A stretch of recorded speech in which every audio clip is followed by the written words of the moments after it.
Hello and welcome everybody out there in YouTube and D&D land. I hope you're all having a fantastic day today. Before we jump into the action, don't forget to like, comment, subscribe. All those things help us out tremendously. If you're interested in supporting us a little bit further, consider becoming a member here on our YouTube channel. Memberships start at just $2 a month, and you gain access to all of our 4 emotions a Dungeon Master always has, emotes. In addition to that, if you're interested in joining any of our games, we have open slots available in our Tuesday evening campaign and our Friday early campaign. If you're interested in those, you can join our Patreon, which is listed down in the description below, and get a one-on-one with me just for joining at one of the lower tiers. And I think that'll be everything. Let's get into the game. Alrighty. Looks like Lily is giving us that recap. Wait, no. Yeah, Lily's giving us the recap. 9. Yep. Last time on Cross Country Tour. After the group went to the Solstice Academy to investigate where this assassination was to take place, we start off last session on a lead that we had at the library, the local library of the Solstice Academy, where Gunther had smelled something swampy and weird. Access to it was a bit difficult at first. However, it appeared that Clover had a student pass that she allowed everyone to go in with. Once inside, all of us stayed close but split apart in the library because we wanted to properly investigate different areas as well as maybe find something of interest to us at a library. Some of us succeeded, some of us failed, but more importantly, Miriam found a peephole drilled into the library that displayed an access where the king would be taking his speech. Gunther, on the other hand, very easily followed a trail around the library where the supposed assassin would be, the scent the assassin laid. However, upon closer sniffing around, he learned that this was a fresh scent, and a librarian that was there before had suddenly disappeared when the scent was strong with him. Going to more investigation, it seemed like the person who had disappeared had gone down the stairs, and unfortunately, only students such as Clover had access to there. However, she managed to get around that slightly by putting her good doggo inside a bag of holding, aka Gunther, and going downstairs, where she changed the life of a former conjuration student and also probably ruined the life of a divination student before figuring out this person isn't down there, and then coming back up to let the party know. Following the trail again, this time to outside of the library, the party tracked down the scent of the assassin to a seemingly abandoned and or closed alchemist shop or alchemist storage place, alchemical place, where they found a dead body, and through the use of magic, Tolsha noticed the assassin. Unfortunately, the assassin noticed that she noticed her, so she was quickly shot and almost killed, if not for her immunity to poisons. After knocking out the assassin and not letting her do jack squat, the party tried to decide whether to kill her there, turn her in. However, Clover wanted to make sure that we talked to her first, and we did, and did not learn quite as much as we'd liked. But we did learn some stuff, and before Clover quickly knocked her out with some strange mind magic. Lily found a footlocker with a note attached and just an address that she may or may not investigate later. And the party, some of the party began looting around the alchemist shop to try and make sure that, that it looked like just a smash and grab kind of situation, or at least At least so that we got something else out of this as well. Continuing on, the party finally decided on turning as a whole, turning the individual in to the people who hired them so that they would get paid. I may have missed some things, but that's from the notes I took. So, there you stand inside of the shop.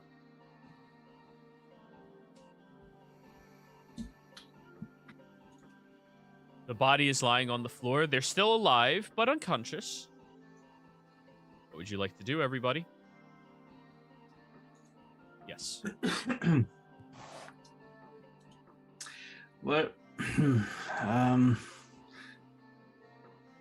I suppose we should get out of this shimmer ward, what's that we call it, a little bit quickly then, maybe. Yes, we need to figure out a way to get the body out, though. Wrap her in a rug. Is there a rug nearby? There may be some in one of the back rooms back there. There was some chests and some other big things. We could just put her in the chest. Does anyone have any sunglasses? We could put those over her eyes and then sort of marionette her as if she's awake but a little bit drunk. I don't know what sunglasses are. I don't think I have them.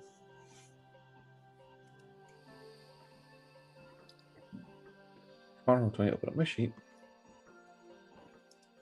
You don't have a pair of sunglasses on your character sheet. I can assure you. No. I was trying to check something. No, it says here Ray-Bans. Actually, quick question, Joey. Can Lily use her, what's it called? Not alchemist, the artificer magical tinkering to make sunglasses? So, roll me a... Are you proficient in Dwarven? Yeah, no, not anymore. Undercommon. No. I am You're proficient in Dwarven. undercommon. Doesn't... Undercommon. Okay. Roll me a history check, Polsha.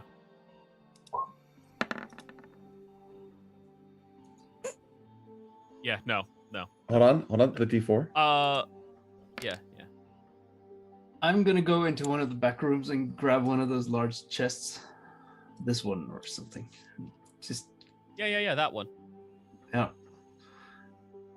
And there is just, the travel chest over here, the one that you like stack your clothes and stuff in and close like front facing. Oh, if that's large enough, then sure. Oh yeah, It'll be cramped. didn't we also know and agree that as long as like there's enough air in the bag of holding for 10 minutes? For 10 minutes. We just have to pop her head out at like the 9-minute mark, let the bag refill of air, and then go on our way. Yes, assuming nothing goes wrong. I mean, what could possibly go wrong? Everything. So I'll just go over and pick this up, drag Alrighty. it back out. Actually, Lily, are you proficient in smith's tools? I am. Okay. That's how you would know about something close to sunglasses. There are these goggles that smiths wear when they're working on very intense heats and flames so that the brightness of it doesn't burn them or like hurt their eyes as they're working on it. Yeah, like so basically welding goggles, but for smithing. Yeah. There.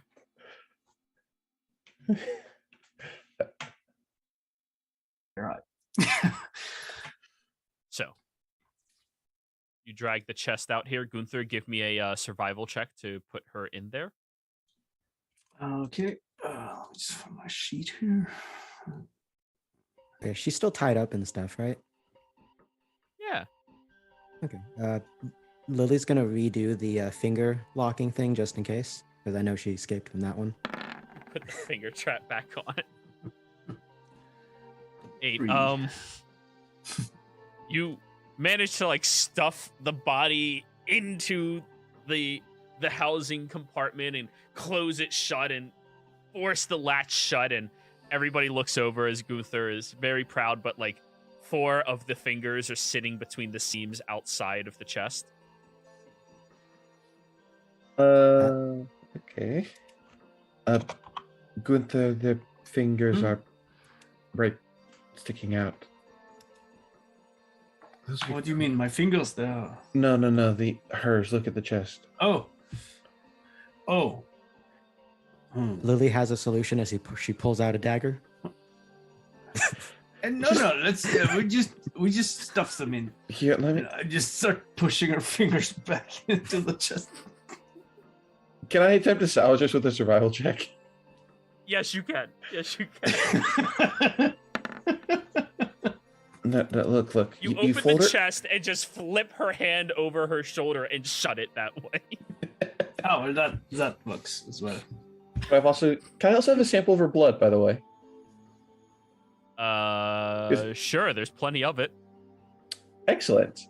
This will be fun to spy on her later. I think you already got a sample from Misty though, because you used bloodletting.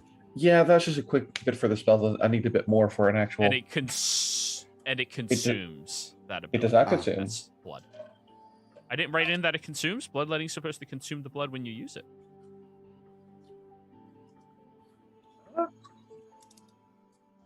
No. It's the stipulation is freshly drawn blood. Yeah. No, it's still fine. Yeah. Fresh charm blood. I was just rolling it so you can see it. Yeah, it's been a while since I made that spell. Anyways, well, just been a while. Now, John, if I also might make a recommendation, instead of going out the front door of the clearly closed alchemical shop, why don't we lock the door and head out the back? Agree. Yeah.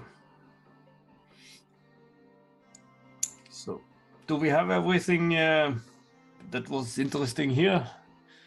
I mean, I feel a little bit bad for this random person who lives this place, but I mean, at least we avenged them, Yes. sort of. I do think we should head back to our employer. Yeah, and we'll drink to their health as soon as we're out of here. And Yes. safe. All right. Wait, I thought we were turning them into the Cerberus assembly. Clover, if we don't turn them into the ones who hired us, we don't get paid. Gonna say something under her breath and then say, "Fine, whatever, let's go." So it's probably wise if we stay away from the assembly if they are so dangerous. It's better that we stay sort of, disconspicuous, or what you call it. Yes. I'm gonna do a quick perception check, make sure that nobody's been watching the shop. No one's outside. Go for it.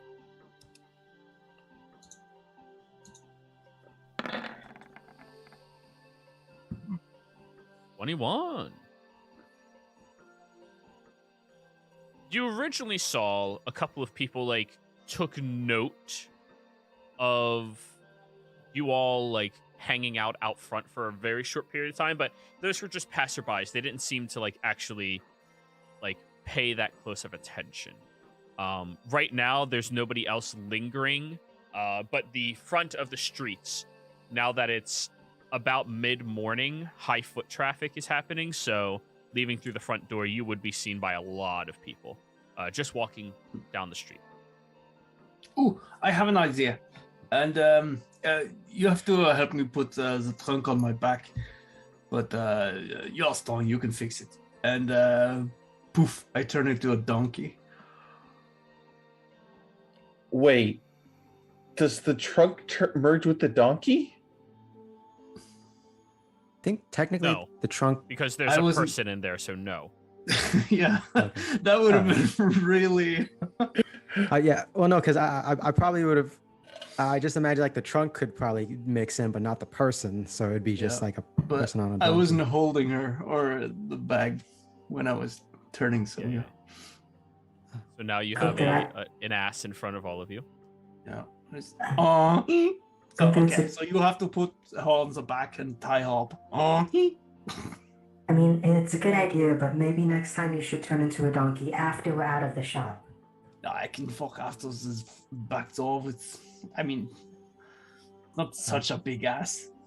Quick question, Joey. Is there are there any like hoof prints or something that the mule is now leaving? No more than all of you were leaving before. Well, oh shit. As Lily's walking around, she's gonna use her tail to kind of swish around her footprints, kind of thing. I mean, that helps a little, but yeah. You guys know we have Marion magic, will roll his right? eyes and just prestidigitate. Yeah.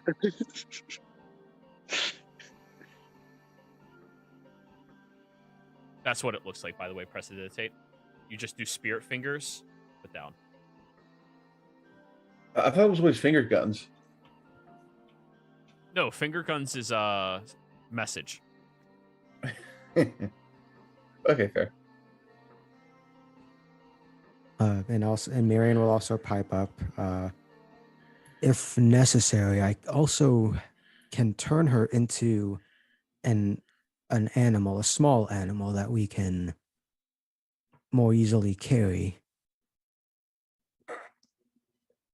I'm now just imagining Gunther turning into a cat and carrying an unconscious kitten I was gonna say unconscious mouse, but or mouse. I just turned into this because it would, doesn't it look more regular if it's just a donkey carrying a big trunk on the back or something?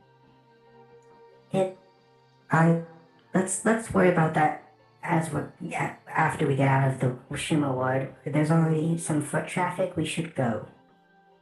Right. So now we just look like some random travelers with a big donkey. Nothing conspicuous. Yes, we should just be able to walk right out. Right? quick question, Joey. Actually, let me look at the Yeah. spell for this. A creature. Yeah, it says a creature. Technically speaking, can Miriam turn Misty into the same looking kind of dog that Gunther was? I don't. What spell? Polymorph. Oh. What's Misty's challenge rating? Challenge. Oh yeah, what it?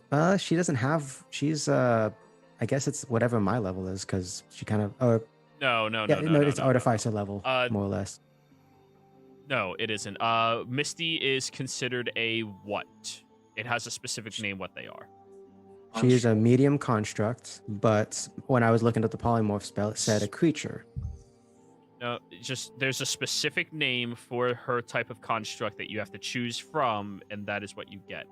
PC NPCs. Steel Defender, right? Steel Defender. Steel Defender. Thank you. Steel Defender. CR0.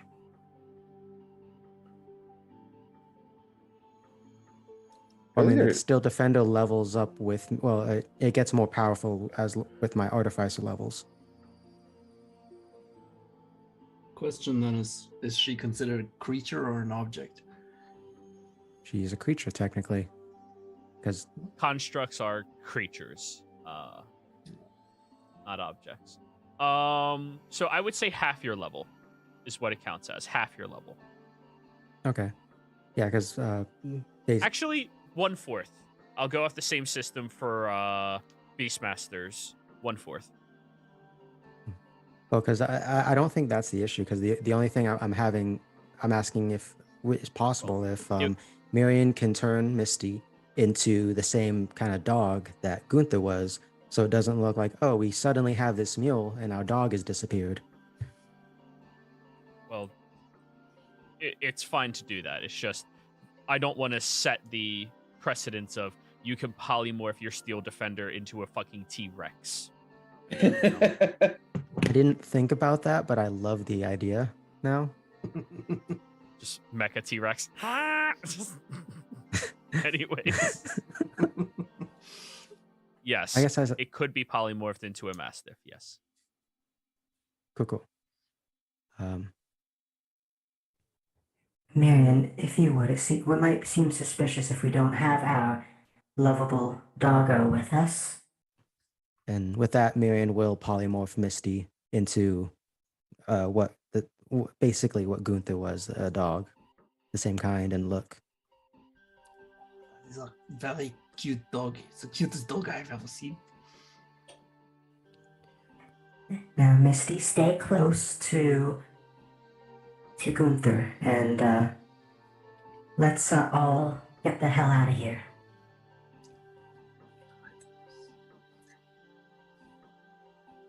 So, I would like a stealth check from everybody, including Gunther. I will assist Miriam on their stealth check. I'm not sure if I should Very adjust myself because of donkeys. I'm just gonna roll more regular at donkey. least. I'm going to use my session. It's a inspiration. mule. Yeah, I'm. A mule has a +0 to stealth. Oh, by the way, that Right. first roll that was So, supposed to be 11. Miriam's. But if You you, know are what? proficient, it gains that. Since we leveled up last time, do we have access to those new abilities or spells yet? Your new abilities, your new spells, you don't regain anything that you were missing, so you should still be hurt from your hit points and all of that jazz. Right. Yeah, I didn't take any damage though.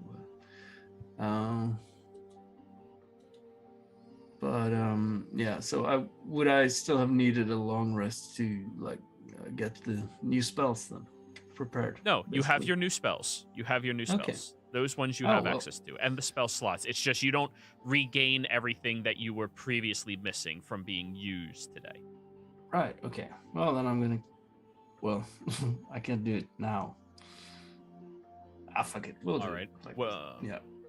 I would have Well, needed to turn you- back into my human self and cast pass without trace, and then. So, are we resolving this stealth order? Clover, you rolled yours. Can you see everybody's rolls? Oh, okay. Yes, I can see everyone's rolls. Are we resolving the stealth order? I mean, I thought we were just all stealthing it. Why are we redoing it? I am asking if I am allowed to declare failure or success before you can no longer use certain abilities Thought that would lucky I couldn't alter use on failure or others. success. I didn't think I could use Not lucky on lucky. other people. I thought that was your stipulation. Oh, I thought you had other bullshit abilities. Okay, then. No, she can't. Yeah, she's not a bard. As you all are leaving, you exit out the back door. And John, you notice as you are leaving, everybody else slips out before you, and they're moving very well, and they're making sure they're unseen, casual, blending into everything else. And you look to your right, where you see that there's a man sitting out of his window, currently moving a clothesline, hanging up clothes as you are the last one standing there before they look down and see you leaving the building. As I was helping Marion, I'm just going to notice the man up top, grab Marion's hands, swing them against the wall, and get up on my tippy toes and plant a kiss on him and just say, "Be quiet." Okay. I need you to roll a deception check. I do performance. Sure. They're literally the same, but I just, for flavoring, he's putting on a show. Sure. Nice. Performance, and you jump up onto a tiny milk crate on your tippy toes to be able to reach Miriam, and the old man, in modesty, just keeps going about his business. I'm so glad that's not anyone you met before, because you introduced yourself as his mom. Yeah. Stop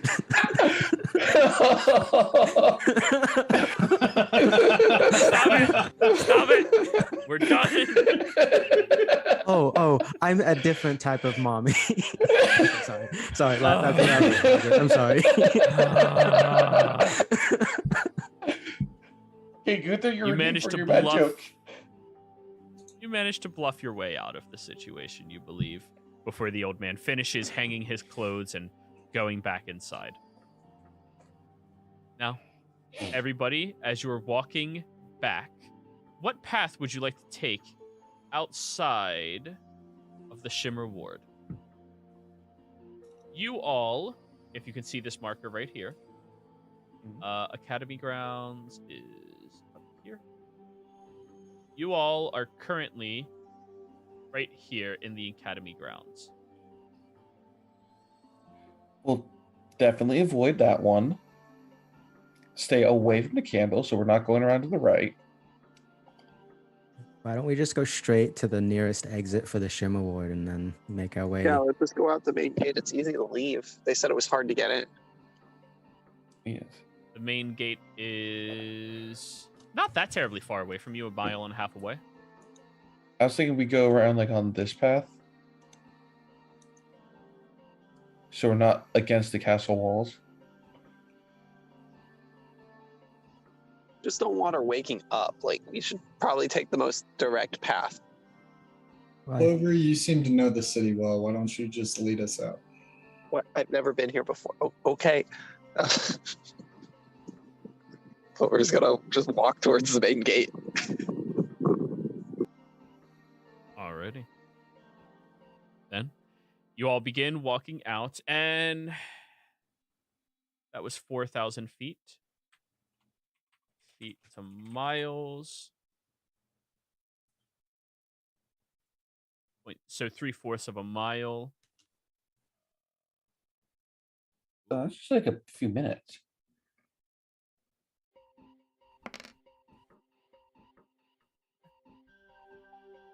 You all managed to walk your way past all of the buildings, all of the shops, looking at a couple of familiar guards that you've seen passing by and through the area, before wandering straight down over to the front gates, where you see that the security at these gates is all facing outwards towards the public.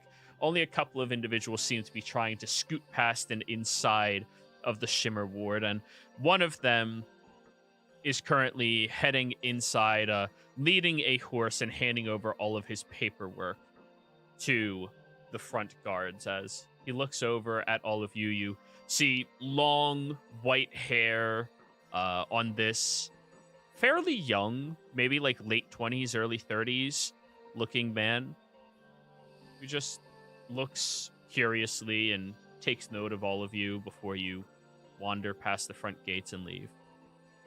Can Lily take note of him since he's taking note of us? Sure, roll me a perception check. Okay.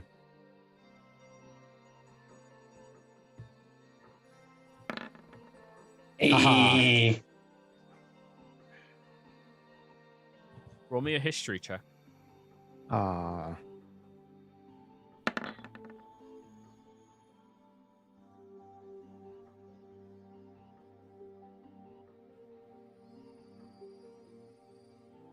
So, as you are passing by this man, his features are foreign to the Empire.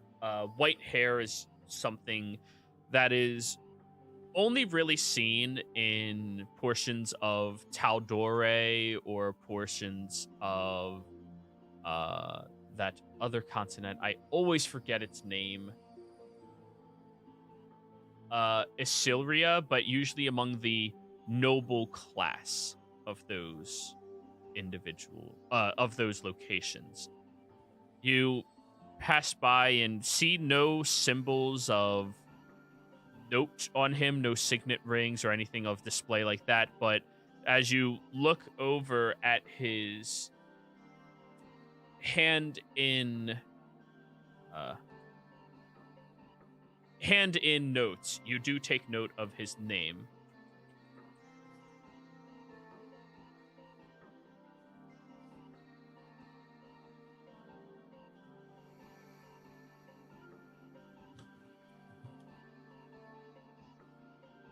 Kin's Godsent, which is, you've never heard of anybody like that from at least Tal'Dorei.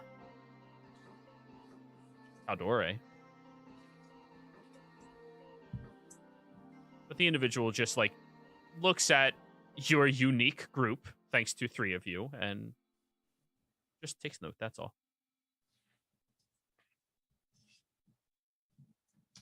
Oh, what race is he? Human or? Seems human.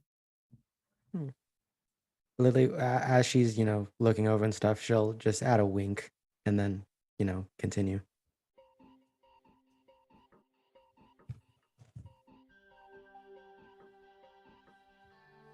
So, you've all left the Shimmer Ward, heading out into the open areas of the Mosaic Ward, and yeah, you managed to successfully evade that location.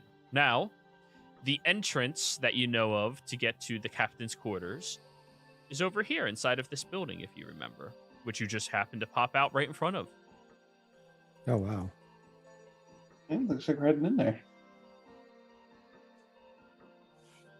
You go into the storage facility. Yeah.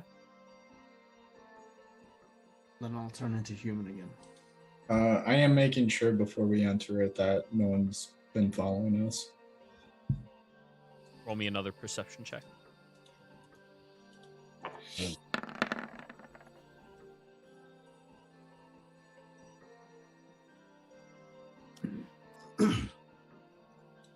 The strange man at the gates seemed to have looked at you all for a few moments as he was getting checked in, but he was the only one who paid exceptional attention to all of you. Nobody else seems to be following.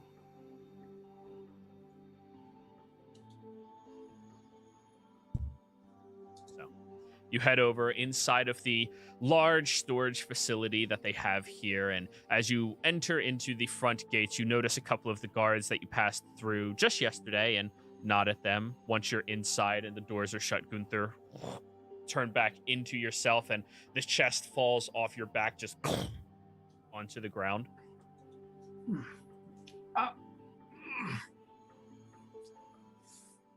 So I just go pick up the trunk, toss it over my shoulder. You wander through the area. Doesn't take you very long to find your tracks back to where you were originally brought to be able to gain access to the captain's quarters. They bring you over towards that secret entranceway, and you notice the Tabaxi woman is sitting out front again, playing cards with a couple of the guards as you all approach, and she looks at you all. Do you all have business here?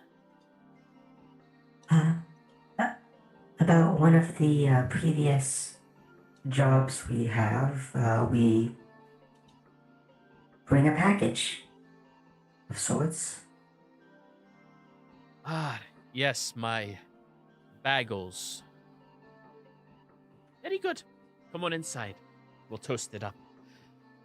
She goes into the hangout.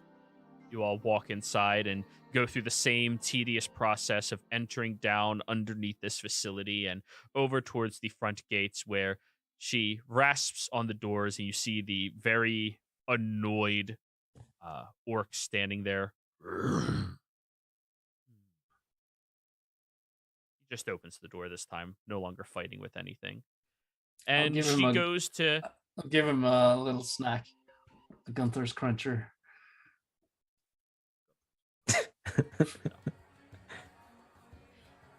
As you all walk in, you heard the music stopped and now kicks back on immediately as the band realizes, it's just these fuckers.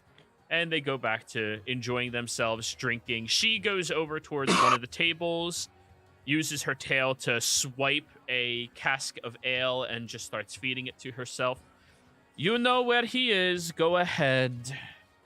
She just waves you all off. Thank you kindly.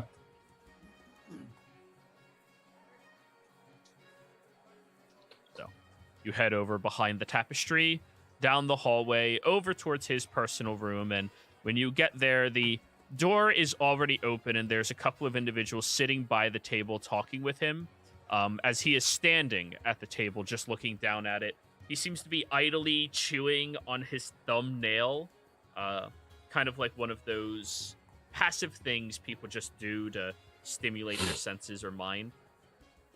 He looks up as all of you are approaching. Well, I'd have to say, you all arrived pretty quickly. Are you in trouble or are you done? We have a package to deliver. Regarding the... Oh, sorry. It's a Jack in the Box.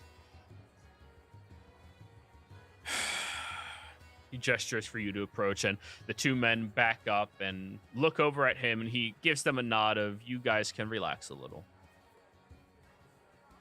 You come over to the table, and he swipes away a lot of the paperwork and gestures for you to place your package there. I just put it on the table. So, one assassin and some money, please. He unlatches the box and puts his hand on her neck.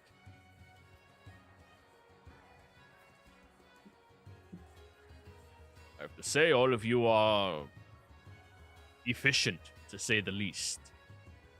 Before I pay you, anything I need to be aware of? Any hiccups? Any bad press surrounding this situation? Anything at all? She killed an alchemist in his shop, and she only speaks Elvish.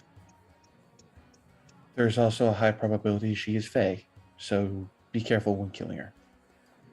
Yeah, don't do that. She's blindfolded Not going because she can seemingly teleport at will within, what was it, Marion, 30 feet? Oh, yes. Well, I'm not going to be killing her. I'm going to be handing her over to the assembly.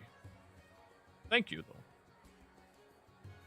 Now, as for the minor hiccup of her murdering, is there any way that it could be misunderstood that all of you murdered? Were you seen leaving the shop at all by anybody? I think so. Not to our knowledge. We remained fairly inconspicuous for the most part.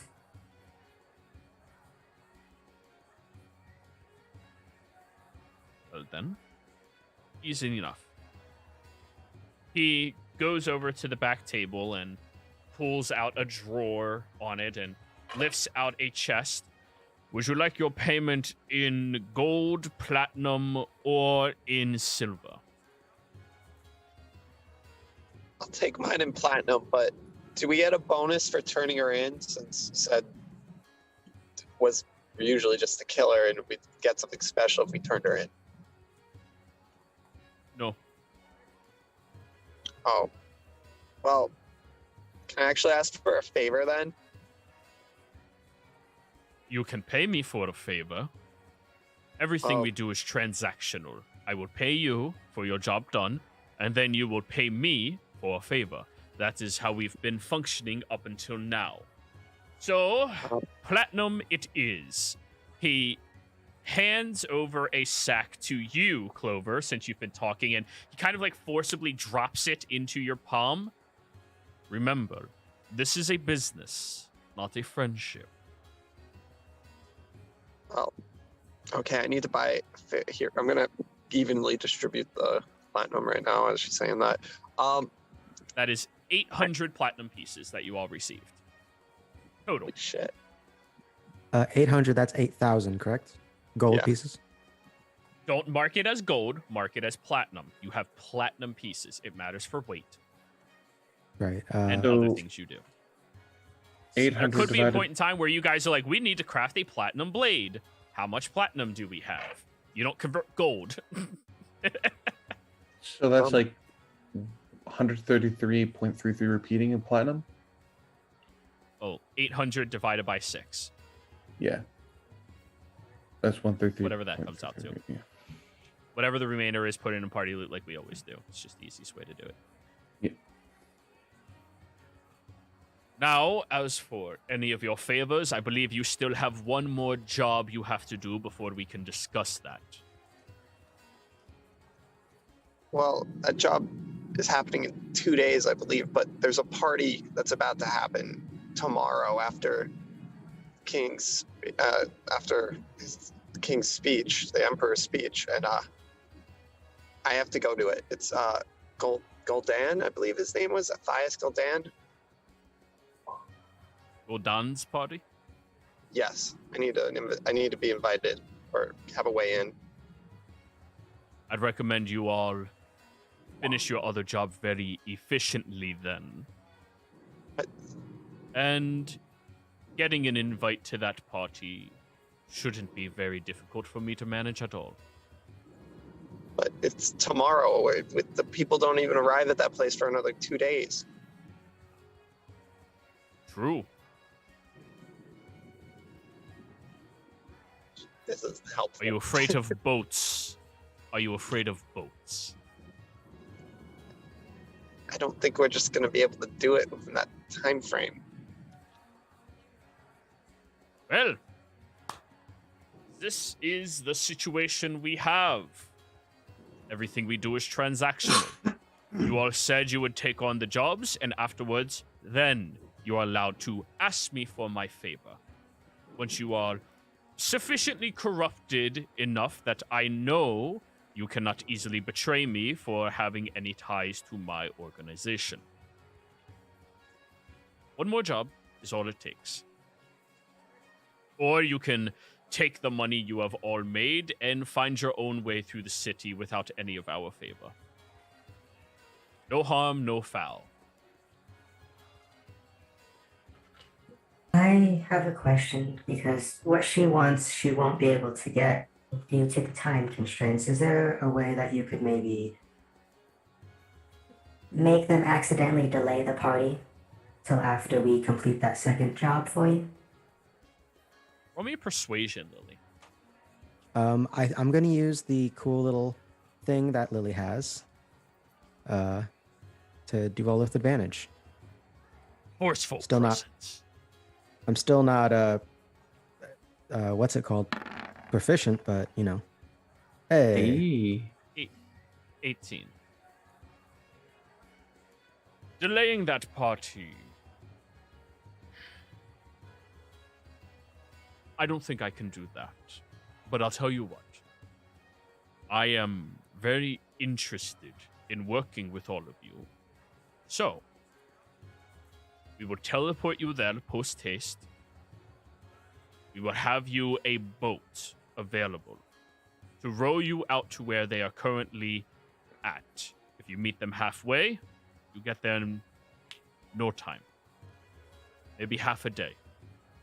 You push yourselves and get back in time for the party, and if you can manage to do this job and get back here in time for that party, we will teleport you back here as well. I will cover your admittance fee for it, for all of you. But if you fail to do it in time for the party, you miss the party, and I will tell you exactly how good the wine was. I like gambling.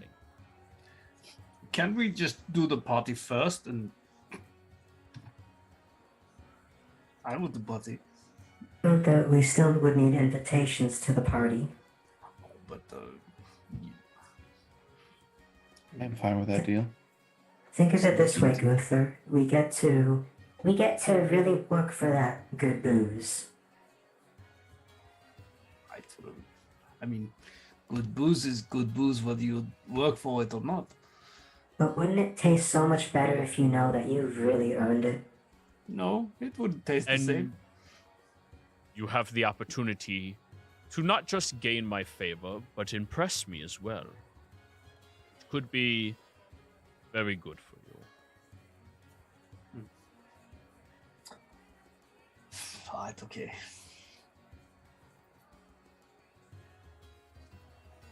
We have I'll a take deal? that too. I'm for it. Sure. Then, your job is simple. Let us get moving, shall we? Or do all of you wish to lick your wounds before we move? Grab a meal. You're basically asking us for short rest or whatnot, right? Do you want a short rest now or short rest when you get there? Yeah, Let's we just did get a this short over rest, with. didn't we? You did, but he's just asking because y'all worked pretty fucking fast there. He's Yeah. He's Yeah, not I'm just trying to send reminding you to your everyone that we fucking have death. He's trying to, like, you know, test and see how badass you all are. Just for record too, just a reminder, I don't have any more flashes of genius or my metallic dragon breath, so which is a long rest stuff. So Then let us leave post haste. I'll walk with you to the circle. You all are looking for a shipment that was meant to be saved in Ice Haven. It was dropped off by the individuals who had left Isocross to gain it, and their ship seems to have wrecked out on the open oceans.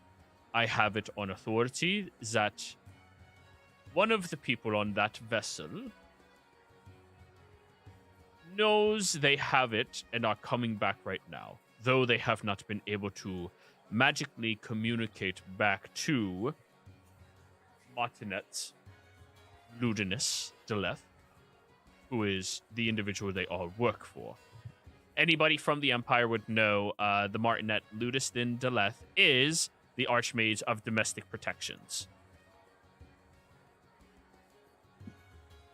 So, we will be sending you there. You will be heading out onto a fishing vessel that is already paid for. Actually, you're going to have to pay for it. Here, little girl, you have a trustworthy face. He'll hand you a sack of gold. Clover, hand this over to one of the fishermen. They won't ask questions at all. Literally You the are going least to trustworthy of the party. Why do you think he's handing it to you? So, he hands you over the bag of gold. You pay them off, and they will sail you out. You're going to go much further past all of the fishing area, over towards a few of the open waters. You are looking for the Sunset Delight. Your job is to kill the scavengers and take the shipment, if possible. And, well, that should just about cover it. Any information on scavengers to look out for?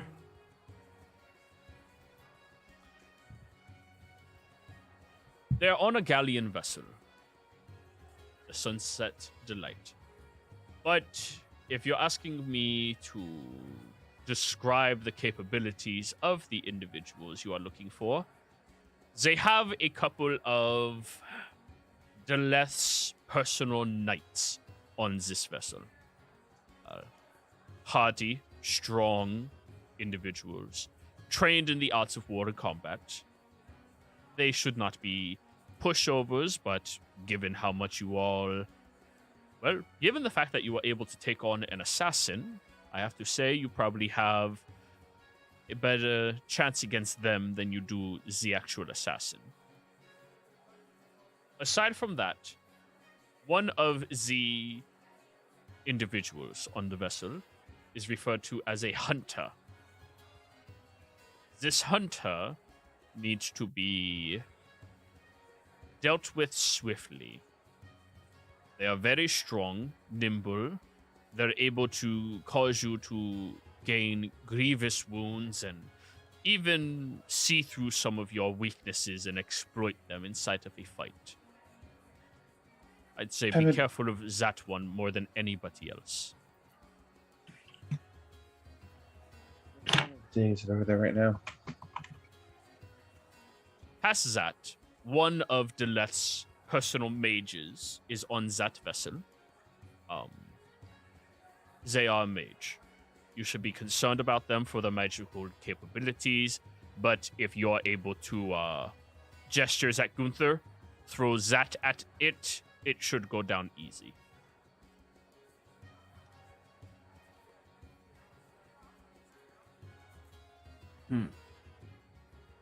And then there is my informant.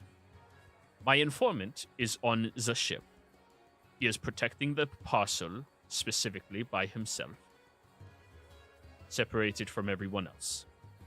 If the other individuals that work for the Martinet are alive when you engage with him, he will not blow his cover in order to help all of you. He has to remain in the good graces of the Martinet.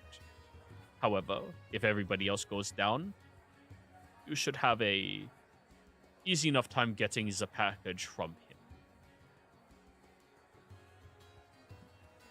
This individual is trained in the arts of mind, magics, and manipulations.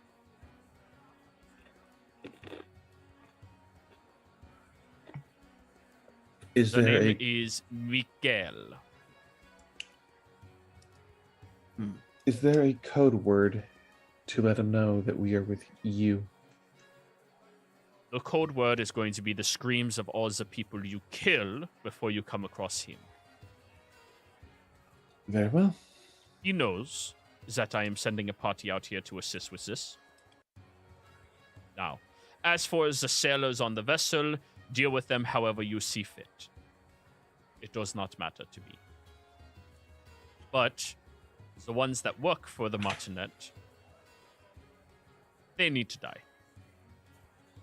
There should be a total of 2 of the Zemnian Knights, 1 Hunter, and then the Mage. Retrieve the parcel, get back onto your rowboat, come back here, and prepare yourselves for the party. Very well. Joey, I'm writing in my notes. 2 knights, 1 mage, and 1 hunter. 2 knights, 1 mage, 1 hunter. Hunter Okay. priority. Don't worry, apparently.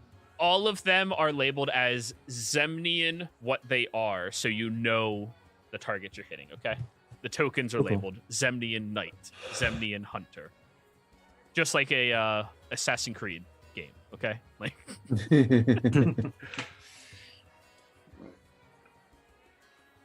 well, let's see if this mission can go off without a hitch. You walk past the main showroom as you are all walking, and a few of the individuals notice that you're walking with the captain and seem to become a bit more curious as to why, and you walk directly across the hall to a different tapestry that he pulls back with a long hallway The door in front of it is a large metallic barred door that's made completely out of iron.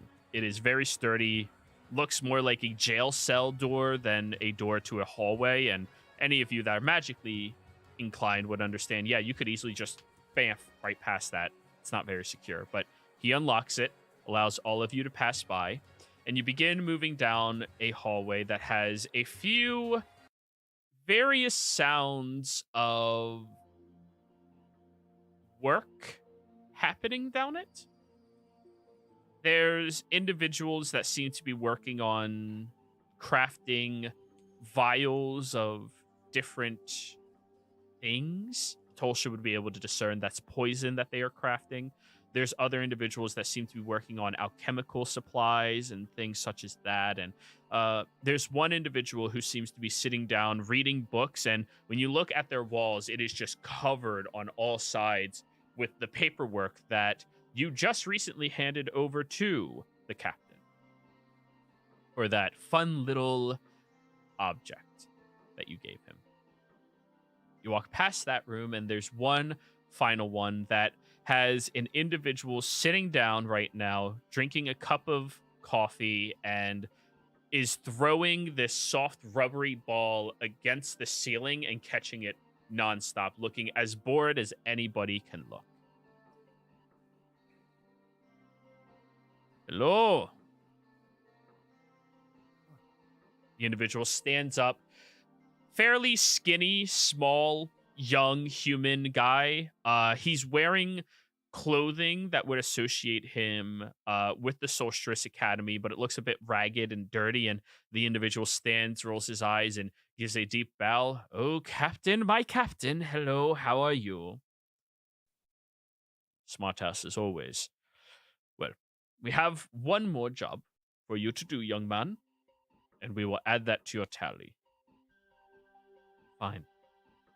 Am I going with them to bring them back, or am I just sending them there? You're going with them to bring them back. Great. He wanders over to you all. All right. Have any of you magically teleported before in your lives? Lily and Miriam, I think, because the way the Lyceum stuff works. I have not. All When right. Well, keep. What'd you say, John? When necessary. Good. So, for any of you that have no idea how this works, keep your mouth shut at all times while we are teleporting. That is not to say that you need to not be talking. It is to say physically keep it shut. You don't want to pick up whatever's between us and there as we are moving. Keep your hands tucked in and grasping somebody else's, because you don't want to get randomly thrown out and splatter moving faster than the speed of light across the realms.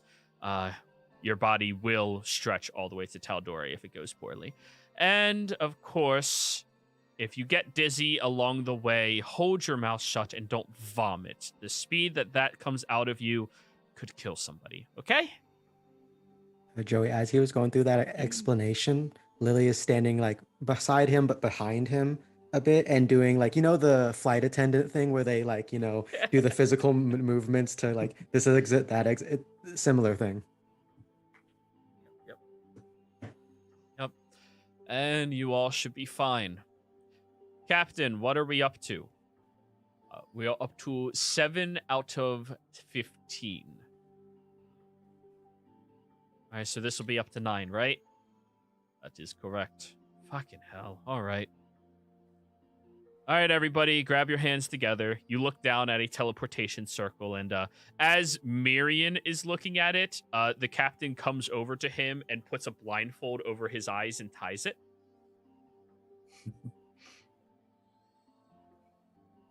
Sorry, I have to be exceptionally careful with any of you that could. Looks at Lily, applies a blindfold to her as well. Utilize this against me. Clover just smiles. Yeah, he has no idea. You don't look smart. I look like a warrior, Anyways. not a cleric. Hey Joey, how Like, how much time do you think would it be to me create a camera? Like, probably the first functioning camera in Exandria. Wait until you're like level 15-ish. Yeah. 15. Oh. Insta portrait? Yeah. A permanent miniature version of a minor illusion on anything it looks at? Yeah. That's pretty hardcore, man. That's You fair. get a Polaroid as well, so it just insta prints it. Yeah. I imagine it's Isn't like the real old timey cameras that have like the lights on the side that go off and it like bursts. Yeah. It's like burns in with fire. Very well. So, all of you grab hands and get ready for your teleports. Grasp onto your hands. Alrighty, everybody. Remember, keep your breath. Hold it. And try not to vomit. The individual goes through the magical incantation and you all teleport away. As you fly through the air here in Exandria, you are whisking through this area faster than any of you originally thought possible, moving with a quickness that is blinding and almost incomprehensible to the landscape and everything else that is around you. You feel that the skin on your face is just barely not peeling off of your body as you are moving and swirling and flying at this incredible pace, and you all begin to feel an intense shaking in yourselves before you slam down aggressively onto the ground. You're able to catch your breath. I would like a Constitution saving throw from everybody other than Marion and Lily. With advantage because Lily provided the necessary, I said flight. everyone. No. Being told what's going to happen and experiencing it for the first time is, yeah. Fair enough. 1, 2, 3. All right. Tosha. Clover. As you all teleport away, you land onto a very cold, chilly surface, and immediately, Clover, you vomit. You can't keep in whatever is inside of you. It just comes pouring out as that entire experience was so incredibly difficult for you to deal with. Tosha, you stomach it well enough. It makes you feel a little ill, but you're okay. And everybody else, that was kind of intense. Gunther, that was fucking fun. I still feel a little bit queasy, but can we do it again? Oh god, Gunther's gonna be like me at a carnival. It's like, oh, it was fun the first time. Second time, I barf. Yeah, you're going to be doing it again when I earn number 9. So, yeah. Looking forward to All it. right. What? Do we just appear in the middle of Ice Haven, or You appear to be inside of a shack right now that you can feel the wind from outside pushing through over towards you, and you see where you have landed. A bunch of hay bales have been like thrown asunder all around. No, fuck me, it's cold. Okay. Don't you need to make a circle in the same place for a year for it to be permanent? She's gonna say, I did. as she's still puking on the circle. Why would you pick a shack in this only place I could describe as hell? I imagine hell being about? warmer. What are you? What are you talking about? This is lovely weather. This what? It's a little bit Clover chilly, looks but very angry and uncomfortable. it's only chilly because we were not used to it. So you have to, what do you call it? Climatize or something. You need to acclimate. And I'm not here to give a lesson to all of you. Go do whatever you're going to do. I'm going to sit here in my shack Do any of you have a book or something? Anything at all? I have a book, but you have to give it back. Yeah, sure. She's gonna pull out a book. She's gonna pull out God, I think John's passive is ridiculous, so you'd probably see it. She's gonna pull out a book that says Nathan Gale's Notes on Everything and hand it to him. He'll take it. Notes on everything. What a broad topic. And flips to the first page and just starts speed reading through it. Alrighty, have fun. Do whatever you're doing. Goodbye. How far away is the place from here? Like, if you know. Just get to the harbor. I'm sure that's where we'll get the boat. Right. Well, while The we're harbor here, is about a mile away from where we are here. Okay. Great. Just and for those of you not properly prepared for this sort of weather, we can always stop by the shop just to get some warmer clothes. Please. Sure, let's do that. I hate this already. so. You step outside, and all of you are hit with an intense, whirling wind that cuts through you with freezing, frigid temperature out here that is helped and assisted by the freezing waters from the far north, directly above where all of you are standing. It is horrendously cold here for most of you. Lily, you're pretty good. Yeah, this is nice. You know, it's not so bad. You know, a little chilly. You could like put on a slightly heavier jacket, you know, but you're fine. Bullshit, this is hell. This is the worst feeling in the world. This is absolute hell. Okay, fuck this. Well, it's not,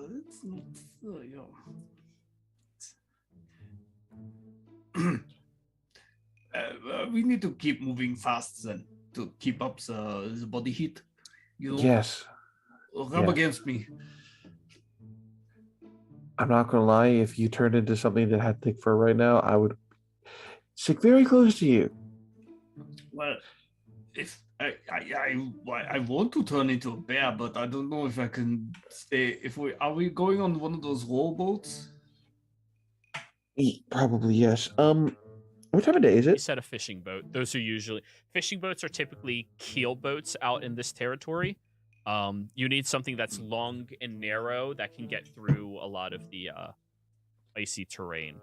Lily, at minimum, would be aware of this. Yeah. And we still need an hour to get to. Like, I think we're in town, but it's still like a mile to get to the harbor. But you're out in the middle of the open tundra-like area outside of Icehaven by an hour. Well, not an hour, a mile. Okay, well that's still like 10, 20 minutes. Also, Tosha, as far as time They goes, saved you 398 miles. Tosha, as far as time goes, we were just in the rec syndrome when it was like morning, late, mid-morning. So I assume now, like given the time stuff, it's probably like earlier morning. I'm asking for the purposes of, do we have the opportunity to use the ghost ship? No, it's not that early. Okay. That's what I was just trying to clarify it. You rewound probably a good 2 hours from where you were. About 2 hours, I would say, is fair. Midwest to the west coast. Yeah, about that. All right. Let's get this thing done over with because I want to get out of this hell as soon as possible. I'm in the same boat. This is freezing. Oh, it's worse for me. Trust me. Worse for me. Tosha, Lily will offer like her cloak to help kind of warm you up because Dragonborn are warm-blooded. Yep. Taking the cloak, wrapping it up. Oh no, she's still wearing it. She's just offering to like snuggle up with you on the walk. We'll accept it because cold as shit. And you're not wearing like plate mail or anything like that naturally holds in the cold. Nope, either. I am wearing a leather tunic. Lily. Yes. All right, I was just asking. So, you all begin traveling over towards due north from where you are positioned, the direct direction that this mage pointed you all over towards. And as you are moving through this area, you start to see small little patches of farmland that looks to be only potatoes. The only thing that could survive out here in this horrendous weather and temperature. Potatoes. You see that you begin walking through clusters of trees as the wind starts pushing through the area much more frigidly, and the trees, as you walk in and around them, give you a little bit of respite from the storm. You see that there's a couple of lumberjacks out here right now working on chopping one of these massive, tall trees in the middle of this frozen wasteland, and they look over at you all and go back to minding their own fucking business. Everyone out here has a big beard, big belly, big physique. And the area itself looks beautiful. The white snow complements the naturally green area underneath it. The frigid nature of the waters gives a nice little cool haze across it as you are walking closer, and the small community of individuals that live out here all seem to be working with one another, patrolling the area, mostly relaxed. The majority of the individuals you see out here appear to be human, with a handful of elves, a couple of dwarves. There's a couple of other people in here as well, but definitely the bulk, you'd say 70% are humans here. As you are passing by, you take note of two different types of military here. One appears to be the Crown's Guards that have their own keeps on the outskirts of this small haven in the middle of the frozen wastes. They have a couple patrolling outside, a couple of more on top of the building wearing scarves that wrap around their noses to be able to watch out at the environment around them. And then you notice that there are some Righteous Brand soldiers moving around as well. They have their own makeshift tent outside of town. A couple of them even. You'd imagine they have a good 50 or 60 of them located up here. And then everybody else looks to just be either a fisher or somebody else who provides for the community as a whole. Lily would probably ask John this or Clover, since they're locals. What's the difference between Crown's Guard and the other one again? Righteous Brand? Righteous Brand. They're hired mercenaries.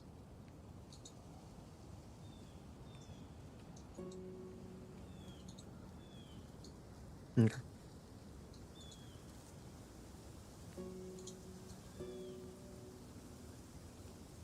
So, Okay, some you clothes. look around at the... You want to pick up A some bottle of- clothes while you're here? Some clothes, a bottle of alcohol, and find that boat. Roll me a investigation roll, please. Clover, you're starving, by the way.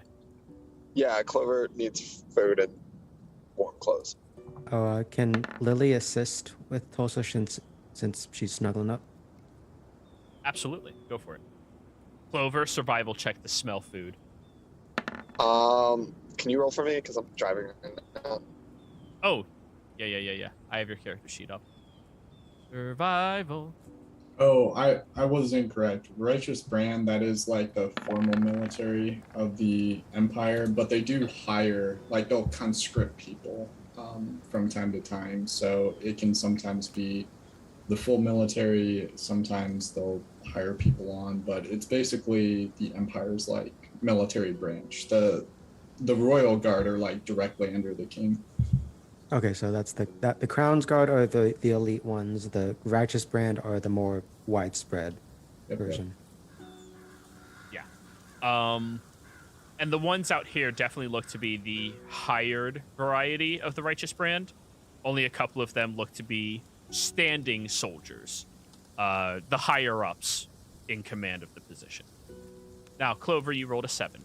Tosha, on a 22, you get over to a shop where you see this old leather-faced looking woman who's like currently running a large slab of stone against the inside of a large pelt of what you can only presume would be a polar bear or something like that.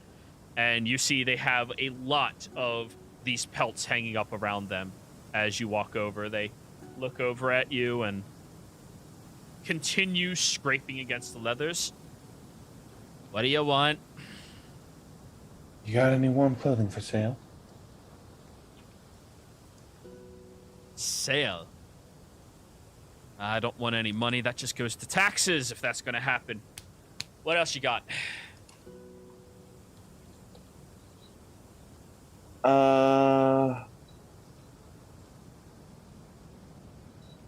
Honestly, I just carry a lot of money on me myself.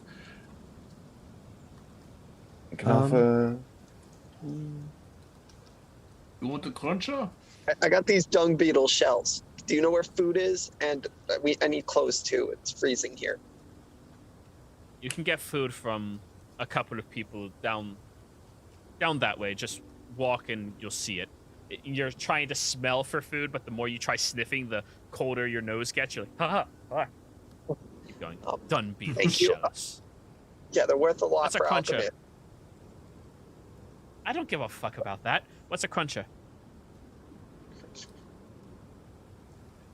Goes over to you, Gunther. Oh, cruncher. Yeah, one moment. Like, pull out the snack trinket and make one.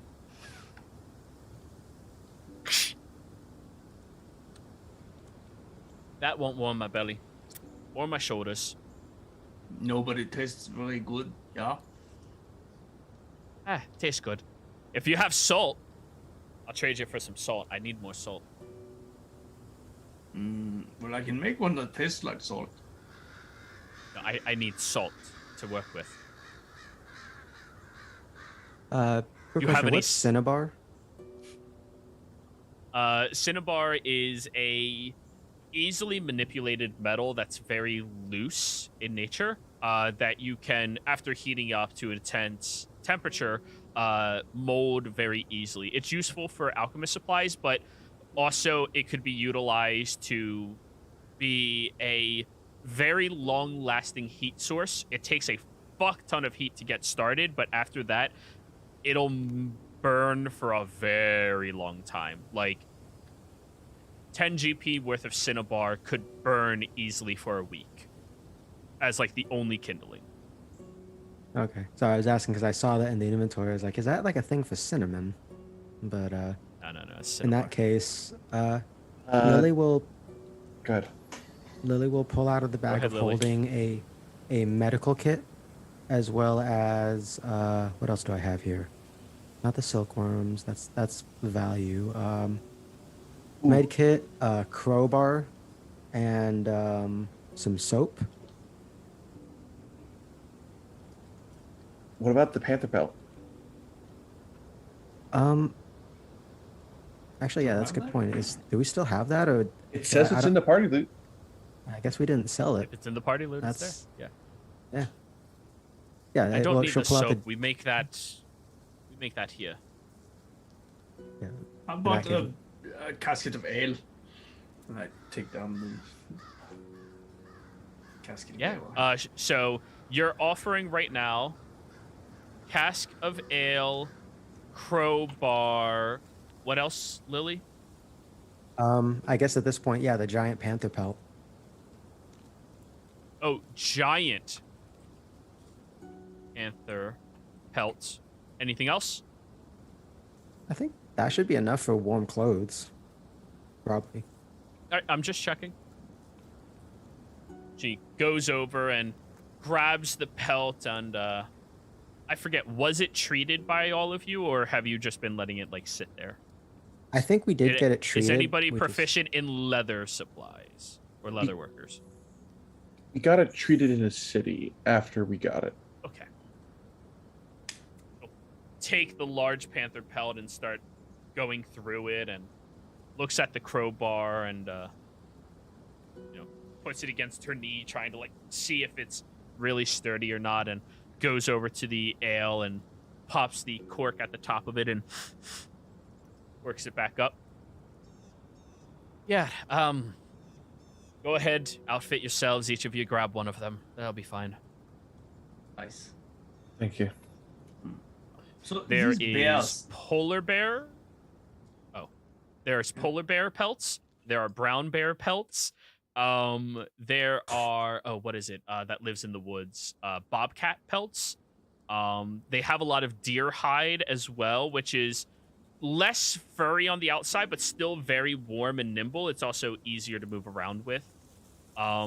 There appears to also be a few wolf pelts for cloaks that you throw over that all have buttons to snap over you. They're all very simply crafted, but they're a lot warmer than what y'all are wearing. Not gonna lie, for a second I thought you were gonna just name all a bunch of bears, and then Gunther was just gonna freak out because just bears everywhere. My family. he does freak out a little bit at the polar bear pelts because he's never seen polar bears. I've taken a polar bear pelt. Clover would take a wolf pelt jacket. As she's taking it, just gonna say, "You're a wolf girl. Get out of this town." Just put it on her back. Quick question: was this enough for all of us to get winter clothing, or just those three? Yes. The cask of ale was enough for 2. The crowbar was enough for not even 1. And then the giant panther pelt, she'll be able to utilize and craft at least 3 more of them. So that's worth 2 to her. So she'll allow you all to take 1. Except, Lily will of course, take like, yeah. The only 2 people who are used to it, Lily and Miriam. Miriam's like, ooh, I like this weather. Lily will get a wolf pelt one too. Whatever fashion you all desire from any of the listed things you can grab. Clover, you go down the street a little bit and you see that there is a small shop that has pluming smoke out the top of it, of a chimney. The outside of the shop has a simple wooden door that has cracks and breaks in it that's currently held open as an individual is in there stirring a large, hefty pot. There's a couple of people in here who are like coughing, and a couple of other individuals that you notice are missing digits on their hands and bandages on them. As you enter in, the individual turns and looks back at you. Human, estimated probably like 45, red hair, freckles that are darkening with her age. Hey, you're not from here. What do you need? Good observation. I'm hungry. What do you have to eat here? I'll pay. We'll accept any donations you want, but usually whatever I make here is just for anybody who's in need of it. She grabs a wooden bowl and hoists out something that is just constantly steaming in the cold environment and pours it into the wooden bowl and pushes it over to you. That warms your hands as you're holding it. Clover will take out a silver piece and put it in the jar, I guess. Take the bowl of gruel. Not quite gruel. It's a very simple, almost white-colored broth that has some sliced potatoes inside of it as the only source of vegetation. There looks to be a little bit of herbs, but not enough to amplify the flavor in any meaningful manner. And there's these whitish, almost gummy chunks of meat inside of it that you get maybe 1 chunk every other spoonful that you consume. It's not very good. And the meat is something that you've never tasted before. But it'll fill your stomach. Thank you so much. She's gonna say as she's walking out there. I see anything magical in there? Nothing. It's a weird thing to ask. I know. Nothing. Okay. Yeah, making nothing sure. magical in there. Yeah. Okay. As you've been walking through, you haven't seen anything magical so far. So. you catch up So with weird. everybody else, and they're all wearing their pelts that keep them significantly warmer in this environment. Gives you a lot of respite from the intensity of the area. Any of you that picked a bear pelt, it does have a hood of like a bear's mouth at the top of it. Nice. That's fantastic. Or should I say that's very nice? So, you all meet back up. And I would like a insight check from those of you that are usually more aware of your surroundings. I'll let you be the judge if you qualify for that.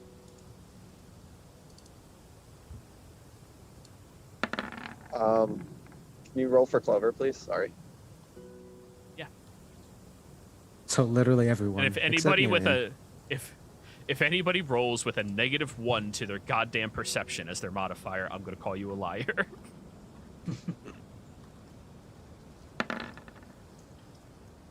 Oh no, we lost Wyatt. Quiet down. Probably went going through the tunnel. Probably. Lily, Tosha, and Clover. I'll repeat myself when he gets back. Looking around at the environment, the people definitely are separated. I just come back. Oh, welcome back.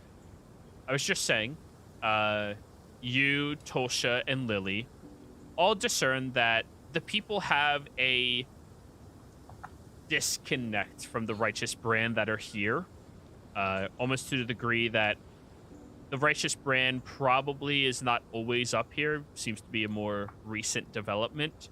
They don't seem to have a lot of appreciation for them. They stay out of one another's way, and there's definitely a tension between those people and the righteous brand. Gunther, on a 21, you realize all of that, but you also notice all of these people have coin purses that look damn near empty. All of the shops have places for them to keep their coin that all look damn near empty, and the people seem to be choosing to trade off of goods instead of off of currency right now. And you get the impression that the righteous brand have increased taxation here to a ridiculous value to the point where people don't want to earn an income. They want to just now do business of trade with one another so they can survive. That's it.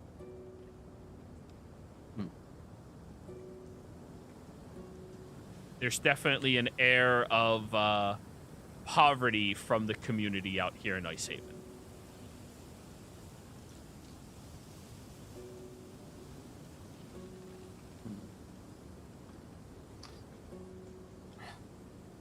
Did that woman with the pelt? She said something about taxes, right? Seems like they are being very harsh with the taxes here.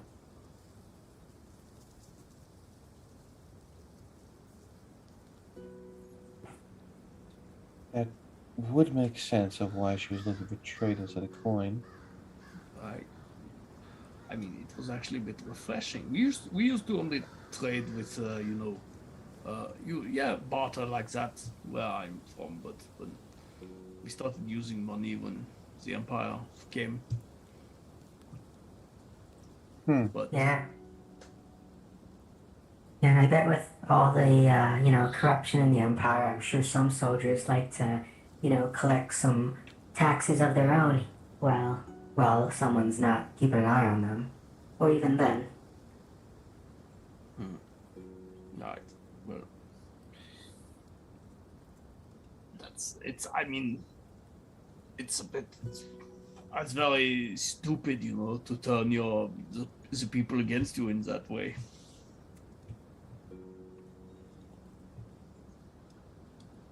Maybe it's because of that, what do you call it, the war with the other Tal'Dorei or whatever. Very well be. You pass by a group of about 5 Righteous Brand soldiers. One of them looks to be an officer, as they're all smoking these very nicely rolled cigars, laughing hysterically, and walking past one of the vending stalls, just picking up an apple and biting into it as they keep walking. I'm sure he paid for that previously. And you can, yeah, you probably can't tell because voice mod stuff, but Lily is definitely, she's got a sarcastic look on her face. Ilthur is gonna walk up to him. Ooh. Hey, you need to trade for it. And so I said it wasn't. Excuse me? You didn't. You just took it.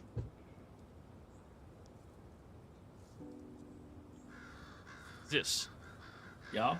An apple. Yeah. Good observation, boy.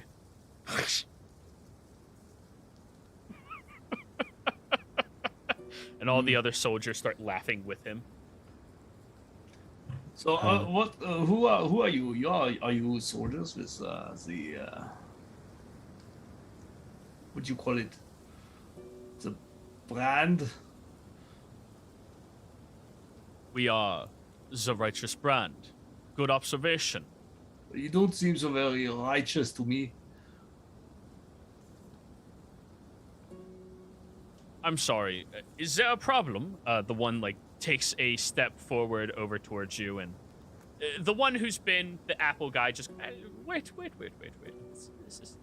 Sir, we are providing protection here to these people, right? We are here to ensure that the antics of Tal'Dorei does not stretch all the way here and they get overtaken by their terrible mindsets of the individuals that would come here and corrupt them, enslave them, torture them for information about our empire. We have an understanding with the community. We provide them this service and they keep us comfortable while we're here. So that's why you take over all the things with the taxes? Taxes go to the army. And what do the people get in return? Protection. I do. Peace of mind. Safety. The people can make their own protection. Quick question to Gorinsky, John. Is John look like he's going to make a move to try to stop any escalation, or No. He's Lily? He's pretending like he's not even paying attention to what's happening. He's not a part of it. Oh, that's another question. Are you John or Jean right now? If you missed the note, I changed back to John when we got to the hideout. I did miss that note. Thank you. Yep. In that case, Easy enough. Lily is going to kind of go by Gunther's side, kind of scoop up his arm, and try to start leading him away. What was?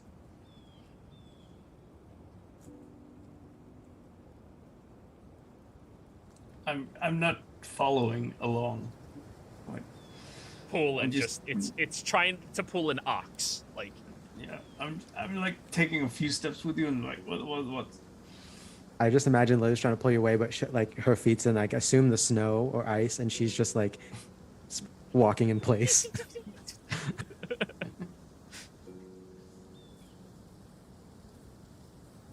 How do you, Lily looks like?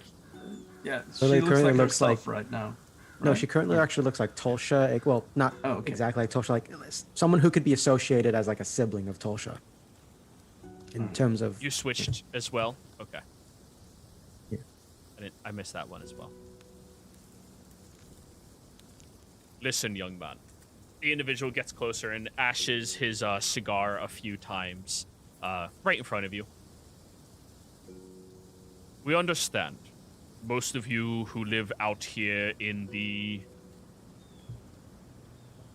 furthest reaches of civilization.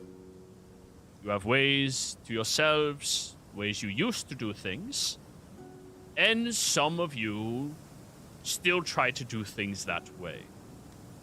Unfortunately, or fortunately, we live in a society. And the society provides you safety from people who have capabilities that I'm sure a man like you could never comprehend. But we do, luckily. We understand what they can do. We understand their power. We know how to defend you from them. People who can cause massive waves to crush down on top of this entire city. People that could call forth a storm to strike lightning wherever they wish. They would burn this place down if we weren't here to protect you. And if an apple a day is needed to keep Tal'Dorei away, that's just what it costs. Right, well, you don't seem to be able to protect the people from hunger, then. They're eating. Rations are good for people. Make sure they stay healthy enough. Make sure they understand the prosperity they always have is only because we protect them and keep them safe. I turn to Lily and I say, I really want to punch him. Lily's shaking her head. Don't. And you see like her eyes wide when you say that. She's like, don't, no, Really like expression.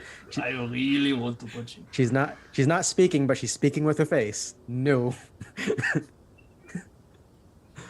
You guys, you look What's like Clover you need and Tosha? What's Clover and Tosha doing during this time? Clover would have went to get the boat. She was here. Okay. She would not be having this. Yeah, I would have gone with Clover. Like, yeah, no, I'm not getting involved in this. I'm A, too cold, and B, don't want to cause a stir right now. John, would you like to buy some roasted potatoes on a stick? Are they by the boat? Sure. Yeah. All right, so it's just the two of you out here. Gunther and Lily. There's technically still a doggo with us. Mirian. No, I was gonna say Misty. I know, disguised as a dog, I'm just... yeah. I know. Yeah, I think actually Miriam probably would be there as well, just because.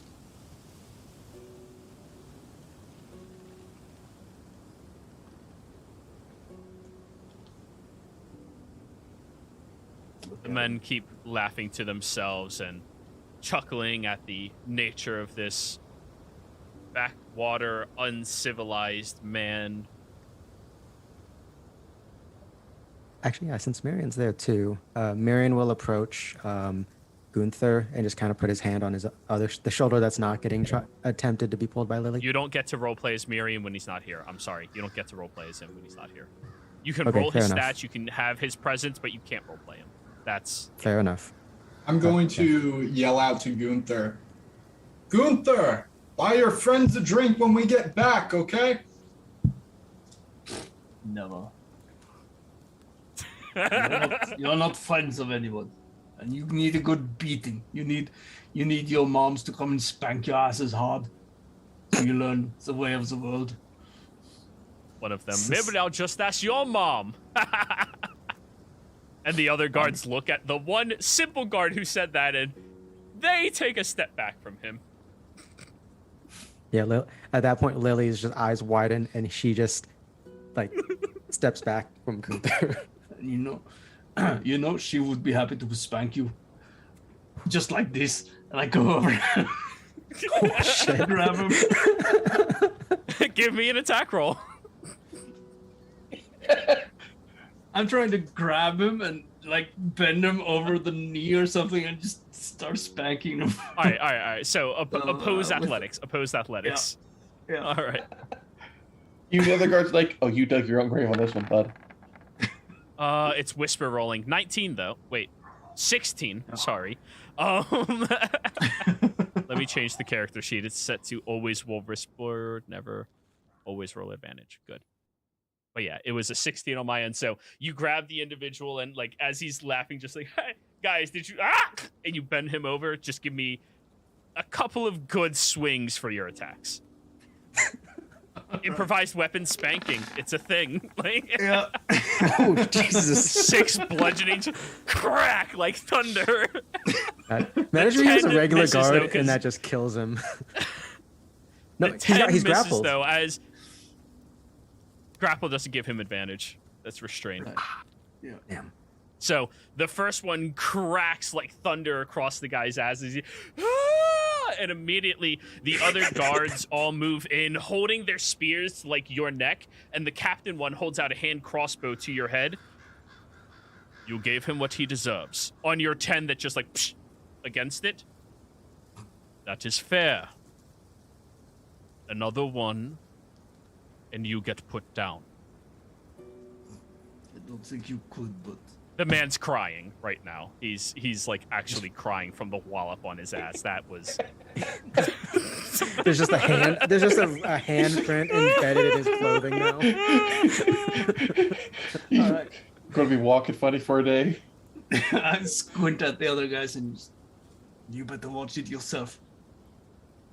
You never know who you're up against. But I just push the guy away and walk. Oh. he puts his ass firmly into the snow to cool it off. And I think that is a wondrous place for us to go on break, everybody. We'll be right Jesus. back.